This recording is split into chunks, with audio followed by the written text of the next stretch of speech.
Di, kailan ka huling humanga sa akin? Kung na kita nakita. Tagal na. Ngayon, bibigyan kita magic ka. Babasahin ko yung nasa utak mo.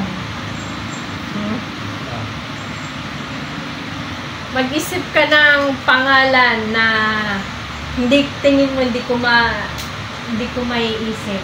Pangalan na hindi ko maiisip. Pangalan na hindi maiisip? Oh, may sulat ko na dito ha. Oo. Yung bubuksan. Ayan yung sagot. Anong pangalan? Bubuksan muna. Ay. Anong pangalan nun? Si Mount Kepwe. Ngayon, isip ka ng lugar na kahit anong lugar na nasa isip mo.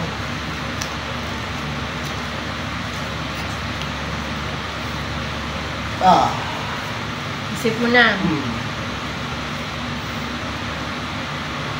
Huwag mo buksan ha. Ano yung lugar na yon? New Zealand. Oh, New Zealand. Isip ka ng color, dalawa. Kahit anong kulay. Kung magulo niya, binabasa ko utak ng daddy mo. Propose. Mahula ka na pala ngayon. Kala mo ha. Ano yung dalawang kulay na yon? Black and white. Huwag mo bubuksan ha, yan na yon. Ngayon, mag-isip ka ng direksyon. Anong direction? Up, down, left, or right? Up. At sa bawat minuto.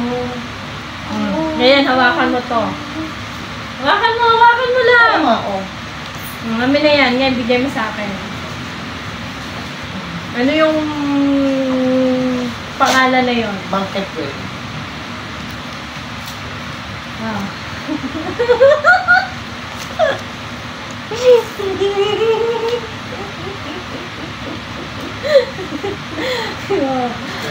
Ano yung lugar? Ano yung sunod? Lugar? New Zealand. Wow! Amazing! Sunod. Ano yung kulay? Ano pala yung black and white?